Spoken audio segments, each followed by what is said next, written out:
जनवरी को वाराणसी कमिश्नरेट अंतर्गत पड़ने वाले राजा तालाब पुलिस को मिली थी ट्रिपल मर्डर की सूचना। पत्नी से विवाद के चलते आरोपी ने दिया था ट्रिपल मर्डर को अंजाम।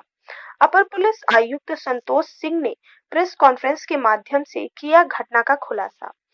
पूरी खबर वाराणसी से है, जहां वाराणसी से है। आपको ये बता दें कि गुरुवार को राजा तालाब थाना अंतर्गत पड़ने वाले मिल्कीपुर गांव में ट्रिपल मर्डर की सूचना से इलाके में सनसनी मच गई थी। सूचना पर वाराणसी कमिश्नरेट के आला अधिकारियों से राजा तालाब थाने की फोर्स मौके पर पहुंच शव को कब्जे में लेकर पोस्टमार्टम के लिए भेज दिया था। घटना के बाबत परिवारीजन की तरफ से लिखित तहरीर थाना राजा तालाब में दी गई थी, जिसमें हत्या की आशंका फरार चल रहे दामाद के ऊपर जताई गई थी।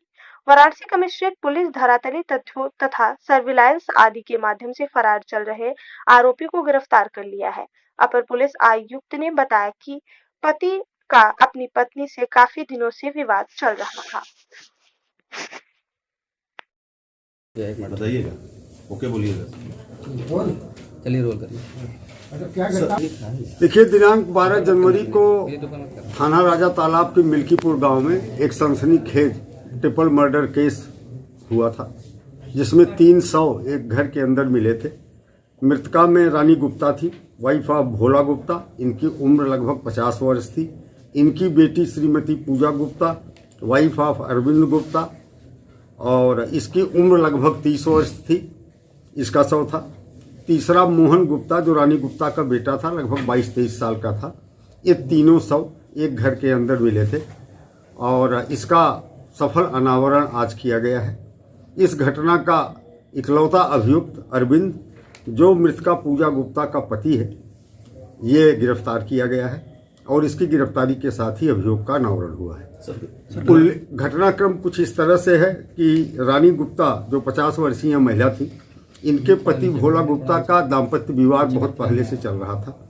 भोला गुप्ता को अपनी पत्नी के चाल चलन पे शक था और मनोज मिश्रा और फल्गू नाम का एक व्यक्ति जो उझाई का काम करता है, वो अक्सर रानी गुप्ता के पास आता जाता था और उसके चक्कर में आज से 6 वर्ष पूर्व रानी गुप्ता ने अपने पति और बड़े बेटे को घर से निकाल दिया था। ये दोनों वहाँ से 3 किलोमीटर दूर पनियरा गांव में जाके रहने लगे थे।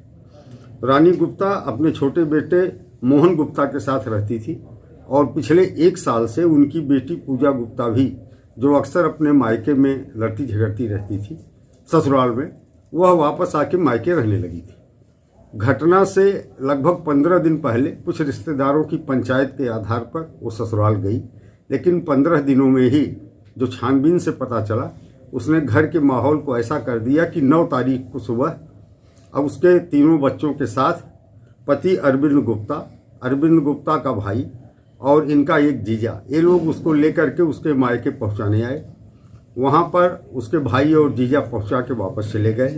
पति अरविंद गुप्ता वहां रुके रहे। शाम को बच्चे की तबीयत खराब थी, 4 बजे के आसपास किसी डॉक्टर को ले जाके दिखाया। वापस आने पर अपनी सास रानी गुप्ता के साथ इनका विवाद हुआ।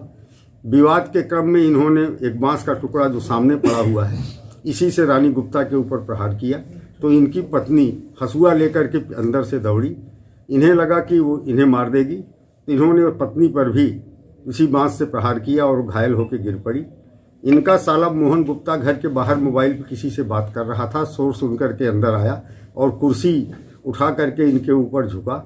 इन्होंने उस पर भी लाठी से ही वार किया और हेड इंजरी आई, वो गिरा। इसके बाद इन्होंने उसी हंसुए से साले मोहन गुप्ता और पत्नी पूजा गुप्ता, जिनके बारे में इनको शक था कि अभी शायद जिंदा हैं, गला काट दिया और वहां से फिर अपने तीनों बच्चों को लेकर ऑटो रिक्शा से कुछ दूर गया।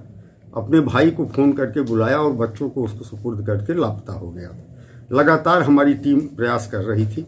स्थानीय थाना की पुलिस, थाना प्रभारी, स्वाट की टीम, सर्विलांस की टीम, सबके संयुक्त प्रयास से, काफ़ी प्रयास के बाद आज इनकी गिरफ्तारी की गई।